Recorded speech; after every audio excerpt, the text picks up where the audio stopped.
नौकरियों में कहते थे हम 2 करोड़ नौकरी देंगे, बता दीजिए कितनी नौकरियां मिल रही हैं। ये बड़े ढिंढोरा पीटते थे। महंगाई तो बेतहाशा बढ़ रही है। कांग्रेस पार्टी को केंद्र में लाने से कोई दुनिया की ताकत नहीं रोक सकती। ये दोषी हैं तो इनके खिलाफ कार्रवाई होनी चाहिए। मोदी जी सिर्फ और सिर्फ झूठ बोलते हैं। रिप्लेस कर सकती है केंद्र से तो वो सिर्फ कांग्रेस पार्टी कर सकती है। आने वाला 2024 100% कांग्रेस का है। चीन का ये नाम ले तक नहीं ले पाते।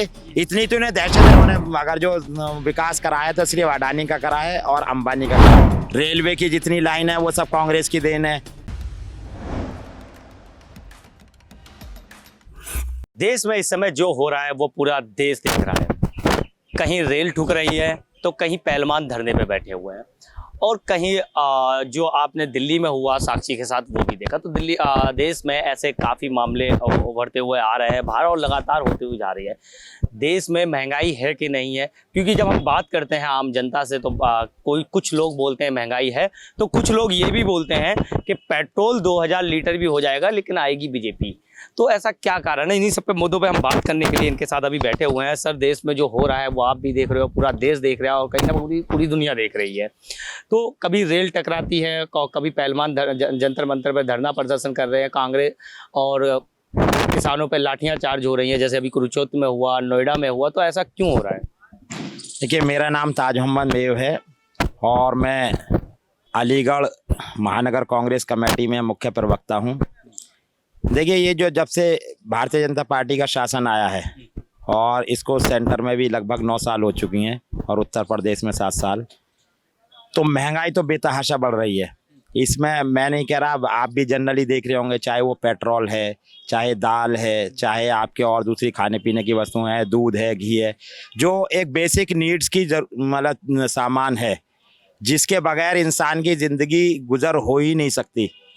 वो सारी चीज़ें आप देख रहे होंगे कि हर चीज़ महंगाई उसकी जो आसमान छू रही है। लेकिन कुछ लोगों से हम बात करते हैं तो वो ये भी कहते हैं, जो मैंने अभी बताया कि 2000 रुपये लीटर भी पेट्रोल हो जाएगा तब भी हम बीजेपी को लाएंगे। और बीजेपी से जब आप बात करो इन चीज़ों पे, जो बीजेपी को समर्थन करते हैं, बीजेपी के कार्यकर्ता हैं, वो कहता है विकास भी तो हो रहा है, लगातार देश में विकास भी तो हो रहा है। जब विकास इतनी तरक्की हो रहा है, क्योंकि एक समय वो था जब 1 रुपये में बहुत चीज़ें मिल जाती थी, तो उस हिसाब का विकास और इस टाइम का विकास देख के तो चीज़ें तो बढ़ेंगी ना, थोड़े बहुत तो महंगाई होगी। नहीं, थोड़ी बहुत महंगाई हो तो समझ में आती है। अब आप ये देखिए कि जो महंगाई 400 रुपया या 380 रुपये 70 रुपये तक सिलेंडर बिकता था, आज वो 1135 रुपये का हमारे अलीगढ़ में बिक रहा है। दिल्ली में भी लगभग वही रेट है, ज़्यादा डिफरेंस नहीं है। तो महंगाई थोड़ी बहुत बढ़ जाए तो समझ में आती है, लेकिन अगर 2 गुना 3 गुना बढ़े तो वो समझ से परे है। जब 70 रुपया पेट्रोल हुआ करता था तो यही स्मृति ईरानी और आपके अरुण जेटली साहब स्वर्गीय, ये बड़े ढिंढोरा पीटते थे और सिलेंडर को सर पे रखे और पूरा मतलब मीडिया में इतना हाय तौबा मचाते थे। आज स्मृति ईरानी तो मौजूद हैं, तो आज इनकी कहाँ गई वो मतलब जो नैतिकता? और काम काज भी तो बहुत ज्यादा है ना, केंद्र में है, मंत्री पद पे हैं, तो काम काज देखेंगे या फिर ये सिलेंडर लेकर रोडों पे घूमेंगे? नहीं, काम काज देखेंगे तो कामकाज अगर वो देख रही थी तो पहले वो थी मानव संसाधन विकास मंत्री थी। अगर वो अपने काम में इतनी एक्टिव होती तो उनको उससे मंत्रालय छीना ही नहीं जाता। काम नहीं देखना है इनको, सिर्फ कांग्रेस में खामियां निकालनी है।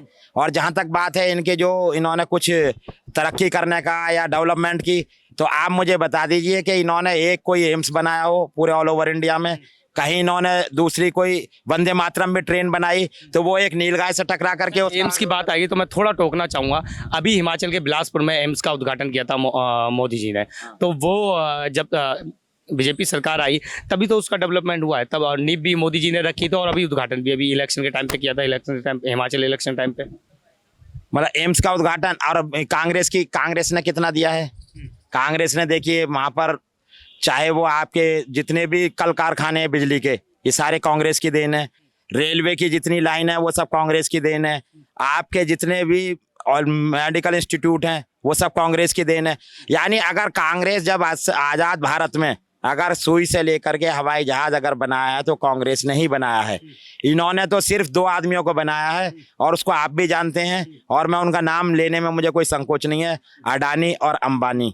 जो अडानी जब ये गवर्नमेंट नहीं थी तो उसका 150वां नंबर था, और अभी कुछ दिनों पहले जब तक उसके मतलब ये उस पर एलिगेशन वो जो उसकी अमेरिका का जो पत्रकार ने जो वो करी थी, हाँ, रिपोर्ट निकाली थी, उससे पहले ये टॉप 4 में या टॉप 3 में आ गए थे दुनिया के। तो इन्होंने अगर बढ़ावा दिया है, इन्होंने अगर जो विकास करा है तो सिर्फ अडानी का करा है और अंबानी का करा है। ऐसा क्यों लगता है? जनता ऐसा इसलिए लगता है कि आम जनता इतनी परेशान है कि आप आप घर का खर्चा चलाएंगे या आप बच्चों को पढ़ाएंगे या आपने और दूसरी कोई सहूलियत की चीजें लेंगे, क्योंकि इतनी इनकम नहीं है, रोजगार ये दे नहीं पा रहे। नौकरियों में कहते थे हम 2 करोड़ नौकरी देंगे, बता दीजिए कितनी नौकरियां मिल रही हैं।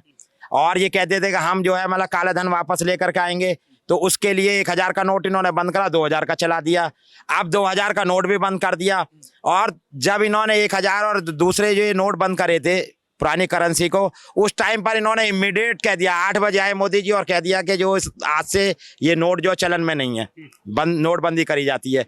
और देखिए ये जो उसको पैसे वालों को इन्होंने 4-5 महीने का टाइम दे दिया। 2000 अच्छा, जब बीजेपी से बात करो तो वो ये कहते हैं कि हम निजीकरण करते हैं तब कांग्रेस को प्रॉब्लम, हम विदेश नीति मजबूत करते हैं तो कांग्रेस को प्रॉब्लम, हम नोटबंदी करते हैं, काला धन वापस लाते हैं तो कांग्रेस को प्रॉब्लम, हम जब तुम्हारा महामारी आई थी तब लॉकडाउन लगाया तब कांग्रेस को प्रॉब्लम।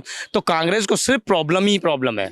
नहीं तो आप मुझे ये बताइए कि जो ये आप जो कह रहे हैं, कौन कौन से मुद्दे आपने उठाए अभी? मैंने जो मुद्दे उठाए, विदेश नीति हो या फिर तुम्हारा विकास हो, निजीकरण हो, नोटबंदी हो, कोई से भी मुद्दे अगर बीजेपी करती है देश के भलाई के लिए तो कांग्रेस को हमेशा प्रॉब्लम ही रहती है। अब जहां तक विदेश नीति की बात है, आज हिंदुस्तान का कोई भी शख्स या भारतीय जनता पार्टी के मैं किसी प्रवक्ता को चैलेंज करता हूं, वो ये बता दें कि उनके किसी भी पड़ोसी से रिलेशन अच्छे हों। क्या हमारे चीन से संबंध अच्छे हैं जिससे हमारे? शायद आपने वो वीडियो नहीं देखी अभी जिसमें मोदी जी के दूसरे देश के प्रधानमंत्री पैर छू रहे थे। मोदी जी, आपने ये देखा होगा कि अभी जो हुआ था ये, तो अभी 1 हफ्ता पहले ही वहां पर जो बाइडन एक दूसरे उससे मिल रहे थे, अमेरिका के प्रेसिडेंट, और मोदी जी खड़े हुए थे। और मोदी जी इस चक्कर में थे कि शायद मुझसे भी ये शेक हैंड करेंगे, लेकिन जो बाइडन निकल गए और मोदी जी देखते रह गए। उससे पहले अभी ये गए सऊदी अरब में किंग फहद के जो पैर छू रहे हैं, और भी बहुत से ऐसे देख लिए कि इनको बिल्कुल इग्नोर कर दिया जाता है। ये सिर्फ एक मीडिया का प्रोपेगेंडा है, कहीं कोई विदेश नीति नहीं है। विदेश नीति में बिल्कुल फेल है, और बेरोजगारी की दर जो इतनी है कि हम बांग्लादेश से भी पीछे हैं। आज मतलब ये समझ लीजिए हमारे यहाँ का जो जीडीपी है वो बांग्लादेश से भी नीचे है। तो अब ये बताइए, चीन जहाँ लाल आंखें मोदी की दिखाने की बात करते हैं, चीन को लाल आंखें दिखाते हैं या किसी भी जो भी देश पे नजर डालता है उसको, और वहीं 56 इंच का सीना भी तो है मोदी जी। नहीं तो एक बात नहीं, उन्होंने ये है कि पूरा जो इनके मिनिस्टर कह रहे हैं कि कम से कम चीन ने जो हमारी 21 किलोमीटर तक एरिया में घुस गया और पक्के उसने अपने जो मकान बना लिए और सड़कें बना ली। तो ये बताइए कि इनका 56 इंच का सीना कहाँ चला गया? क्यों उससे जमीन वापस नहीं लेते? चीन का ये नाम ले तक नहीं ले पाते।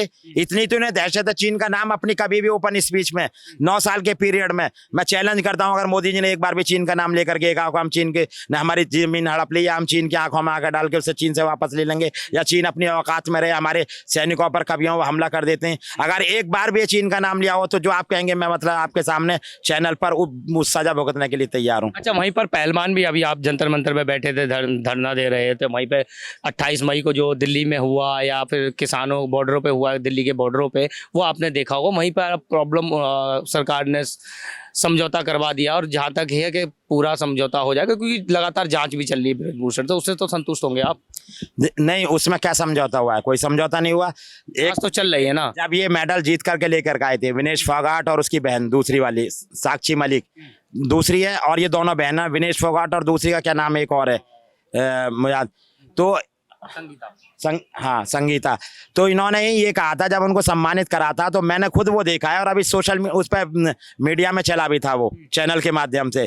तो मोदी जी कह रहे हैं कि ये हमारी बेटी हैं, मेरी बेटियां, उन्होंने देश का गौरव बढ़ाया है, मेरा परिवार है। तो मैं आज मोदी जी से सवाल करना चाहता हूं कि अगर मान लिया वो इतने दिन से धरने पे बैठी थी और वो एक शांतिपूर्वक, जिस दिन आप उद्घाटन कर रहे थे मात्र 1.5 किलोमीटर दूर एक नई संसद भवन का, अगर वो वहां जा भी रही थी तो कोई ऐसा तो था नहीं उन पे कोई AK-47 थी या कोई वो अपना जो सुसाइड बम लेकर के जा रही थी। अरे वो देश का उन्होंने नाम रोशन करा। एक ओलंपिक में मेडल लाने के लिए एक पहलवान या कोई भी खिलाड़ी कितनी मेहनत करता है, कितने उसको मतलब स्ट्रगल करना पड़ता है, कितने टाइम जगना पड़ता है और कितनी जाकर के एक्सरसाइज करनी पड़ती है। वो एक देश का नाम रोशन कर रही है, ओलंपिक में मेडल लेकर के आ रही हैं, और उनको आपकी पुलिस इस तरीके से उनके साथ व्यवहार करती है, अमानवीय व्यवहार के, जो मतलब एक बहुत बड़े हिस्ट्री शीटर, बहुत बड़े क्रिमिनल के साथ नहीं होता। तो ये कहाँ की नैतिकता है और कहाँ वो अच्छा लगे इनकी बेटी वाली जो बात। तो मोदी जी सिर्फ और सिर्फ झूठ बोलते हैं। इनको ना किसी पहलवान से लेना देना है, ना इनको किसी किसान से लेना देना है, ना किसी वकील से लेना देना है। क्या वकील को देख लिए, वकील धरना देते हैं वकीलों के लिए। आप चाहे स्टूडेंट धरना देते हैं तो स्टूडेंटों पे भी लाठीचार्ज करा देते हैं। किसान धरना देते हैं, उनको जो खालिस्तानी बता देते हैं। मुसलमान करते हैं तो इनको उग्रवादी बता देते हैं। इनका सीधा प्रोपेगेंडा है कि जो अभी हमारे खिलाफ आवाज उठाए उसको कुछ ना कुछ नाम दे देते हैं। और हाँ बताइए आप। हाँ जी, अभी मैं जब AICC मुख्यालय में बैठा हुआ था तो वहाँ पे कुछ लोग ऐसे थे जो अपने ही पार्टी के खिलाफ नारे लगा रहे थे। उनका साफ कहना था कि जो कांग्रेस के जूते मारो, कांग्रेस के दलालों को, ऐसे करके वो कुछ नारे लगा रहे। तो ऐसा क्यों हो रहा है कि मुख्यालय में ही कांग्रेस के कुछ नेताओं के लिए नारे लगाए जा रहे हैं? देखिए, वो जो हमारी अलीगढ़ लोकल कांग्रेस में एक जो सबसे बड़े नेता हैं और उनसे बड़ा नेता मैं समझ रहा हूँ लास्ट 25 ईयर्स में नहीं रहा। वो 2 बार, एक बार MLC रहे, एक बार MP रहे, वो MLA रहे और हरियाणा के प्रभारी रहे, राजस्थान के प्रभारी रहे, CWC के मेंबर रहे और राष्ट्रीय महासचिव तक रहे हैं वो। तो उन्हीं के यहाँ पर एक छत्र छाया में पल के एक योगेश दीक्षित नाम के, उन्हीं के सारे वहाँ पर रह करके उन्हीं के पास सब कुछ राजनीति के काखागासी का। और आज उन्हें थोड़ा सा एक ब्राह्मण होने के नाते पार्टी ने ऑब्लाइज कर दिया, प्रांत का अध्यक्ष बना दिया। तो उन्होंने आकर के एक मतलब पूरी एक मिसगाइड करके जो ब्रजलाल खाबरिया हमारे प्रदेश के अध्यक्ष बने, या किसी भी तरीके से षड्यंत्र रच के उन्होंने हमारे अलीगढ़ जिला जो ब्रज क्षेत्र में आता है, ये नसीमुद्दीन सिद्दीकी को इसको मतलब जो टैकल करना चाहिए, हैंडल करना चाहिए। सिर्फ अलीगढ़ को इन्होंने अपने अंडर में ले लिया, बाकी सारा ब्रज क्षेत्र जो नसीमुद्दीन सिद्दीकी जो प्रांतीय अध्यक्ष हैं 11-12 जिले के, उनको उस पर आकर के इन्होंने अपनी जो उनको डाउन करने के लिए अपनी जो गोट बैठानी शुरू कर दी। उसमें किसी को माइनॉरिटी में महासचिव बनवा लाए, किसी को यूथ में बनवा लाए उपाध्यक्ष, किसी को किसी में। तो ये एक बार लॉबी करके इन्होंने इसी तरीके से महापौर के टिकट में भी एक टिकट गलत आदमी को दे दिया जिसका नाम CP गौतम था। और उसने और ये पूरे जिन्होंने टिकट दिलवाया इन्होंने पूरा इलेक्शन को मैनेज कर लिया। और जो हमारे यहाँ पर जो महापौर जीते हैं भारतीय जनता पार्टी के, वो बहुत बड़े एक्सपोर्टर हैं जिनका नाम है प्रशांत सिंघल। वो धनाढ्य व्यक्ति है, पैसे के मामले में मतलब अरबोपति है। तो उससे 2-4 करोड़ रुपए की इन्होंने अपने साठगांठ कर ली और वो अपना टिकट लेके घर बैठ गए। ना तो किसी पार्षद के क्षेत्र में आए, ना उन्होंने कोई फ्लैक्सी लगाई, ना कोई होर्डिंग लगाई। और यहाँ तक की बात है कि 9 लाख का हमारा जो वहाँ पर जो महापौर का एरिया है वहाँ पर वो 10,000 वोटों पर सिमट के रह गए। और भारतीय जनता पार्टी का जो प्रत्याशी है वो 1,65,000 वोटों से जीते। और जो सेकंड नंबर पर समाजवादी के आए उनको कल लगभग 1,15,000 वोट मिले। क्या लग रहा है तो आपको? हाँ, तो हम जो यहाँ पर आए हैं उन्होंने ये प्लानिंग के तहत अपने लोगों को सेट करना शुरू कर दिया। दूसरा, महानगर के अध्यक्ष बॉबी वसी बने हुए थे। बॉबी वसी को ये सोच करके ये मतलब ये निष्क्रिय है, काम नहीं कर रहे, इनको हटाने का काम करा। और इनके समकक्ष यानी पैरेलल बिल्कुल 2 और जो उन्होंने कार्यकारी अध्यक्ष बना दिए कि साहब ये काम करेंगे और ये 90 वार्डों में प्रत्याशी उतारेंगे। आपको क्या लगता है 2024 में कांग्रेस का स्तर कहाँ दिख रहा है आपको?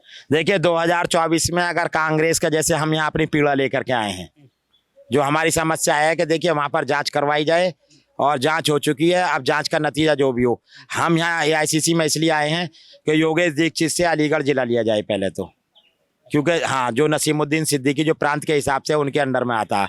दूसरी बात कि इन्होंने जो टिकट में जो इस तरीके से वितरण करा है, अगर ये दोषी हैं तो इनके खिलाफ कार्रवाई होनी चाहिए।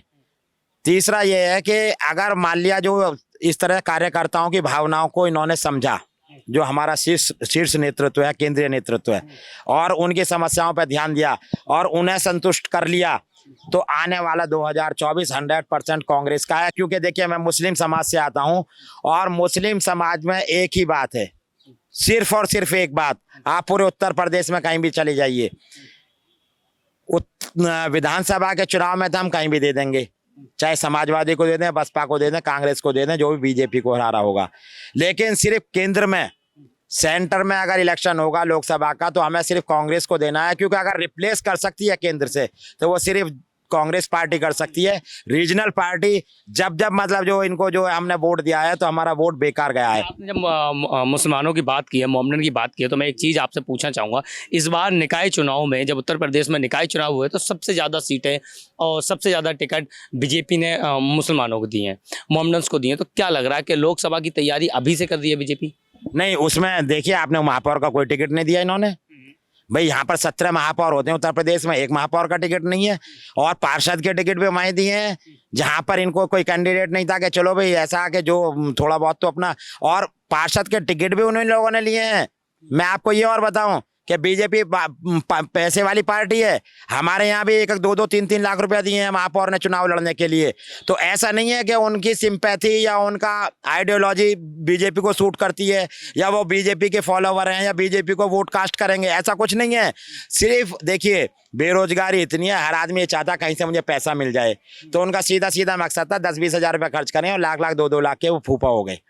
तो सिर्फ और सिर्फ मुसलमान का मकसद बीजेपी से टिकट लेने का यही था। ना बीजेपी को वोट देगा और ना लोकसभा में तो सवाल ही पैदा नहीं होता, सिर्फ कांग्रेस को वोट देगा, वन साइड वोट करेगा। अगर हमारे हिंदू भाइयों की समझ में आ गया तो आने वाला 2024 में कांग्रेस पार्टी को केंद्र में लाने से कोई दुनिया की ताकत नहीं रोक सकती।